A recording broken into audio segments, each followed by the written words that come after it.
बाबा साहेब भीमराव अंबेडकर का आत्मकथा का एक दूसरा चैप्टर है, मैं मूल नक्षत्र में जन्मा।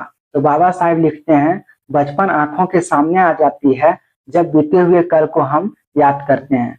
मैं 60 साल का हो चुका हूँ, मगर मेरा कोई जन्म प्रमाण पत्र नहीं बनाया, न ही माता पिता ने जन्म प्रमाण पत्र टिप्पणी बनवाई।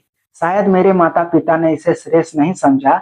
शायद सोचे होंगे कि बच्चों की जन्म तिथि आखिर क्यों बनवाएं।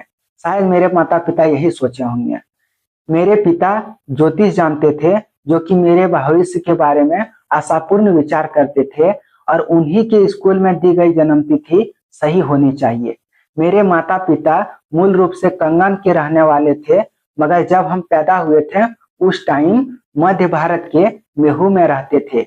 जब मैं पैदा हुए थे तब मेरे पिता 7वीं पायनियर पलटन में थे।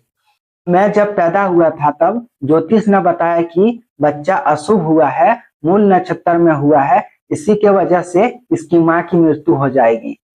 पापा को कुछ प्रभाव नहीं पड़ा, मगर मेरे बहन सब हमको तिरस्कार करने लगे, हमको अलग रखने लगे और बोल रहे थे कि इसी की वजह से माँ का मौत हो जाएगी। मेरी भाई बहन ने यही बोल के हमको तिरस्कार करते थे। बाद में गांव वाले ने ये सब सुन के हमें भी तिरस्कार करने लगे, जो कि हमको बहुत ही हैरानी होती है अभी, कि वो सोचते हैं तो बहुत हैरानी होती है।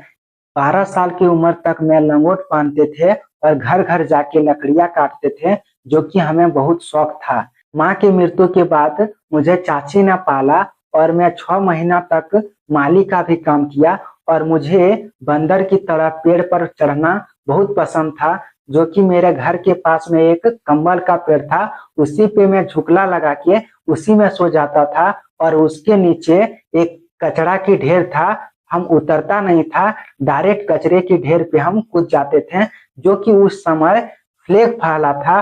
और गांव के लोगों ने बोलते थे कि आखिर फ्लैग में इतना लोग मर रहे हैं, आखिर ये लड़का क्यों नहीं मर जाता, जो कि मेरे चाची को बहुत बुरा लगता। और चाची बोलते हैं कि बच्चे को कुछ मत कहो, जो कि माँ की मृत्यु के बाद हम उस आजादी को गलत इस्तेमाल किए, जो कि गांव वाला सब बोलते थे कि इस लड़का के हाथ से कुछ नहीं हो सकता है।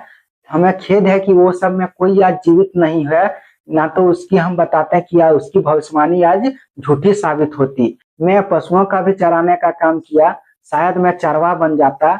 मैं पत्थर तोड़ने का भी काम किया, शायद मैं पत्थर तोड़ने वाला बन जाता, मगर पिताजी को लगा कि ये छाया में बैठकर कुछ कर सके, इतनी कुशलता इसके अंदर आनी चाहिए। मैं इस मुकाम पर पहुंचा हूँ, इसमें मेरा कुछ धैर्य क्षमता था। आज हम इस मुकाम पर पहुंचे हैं, कोई ना समझे कि मुझ में कुछ सहन गुण थे। दरअसल यहाँ तक मैं अपना मेहनत से पहुंचा हूँ। मेरे माता पिता कबीरपंथी साधु थे, शिक्षा के प्रेमी थे। यह हम कह सकते हैं कि मेरे घर धर्मसान या विधासन कह सकते हैं। जब मैं 12 साल का था तब मेरे पिता ने महाभारत रामायण का पाठ भी करवाया था। वे बहुत धर्मपरायण थे। मैं अपनी मौसी से एक दिन जिद किए कि मैं स्कूल नहीं जाऊंगा। आगे जाके चाची को बोला, चाची रोज आप स्कूल भेजते हैं, आखिर स्कूल जाने से क्या होगा। तब चाची बेचारी तो कुछ नहीं बोल पाए, मगर पापा ने बोले, क्या द्रोण एक ब्राह्मण था, फिर भी एक महान योद्धा कहलाए। हम गरीब हैं, फिर तुम विद्वान क्यों नहीं हो सकता। इसी बात को मेरा दिल में उतर गया, और इसी के वजह से आज हम इस मुकाम पर पहुंचा हूँ। इसी के साथ आज वीडियो समाप्त होता है। मिलते हैं अगले वीडियो में। जय हिंद, जय भारत, जय भीम, जय संविधान, नमो बुद्धम। मैं आपका कुंदन अम्बेडकर।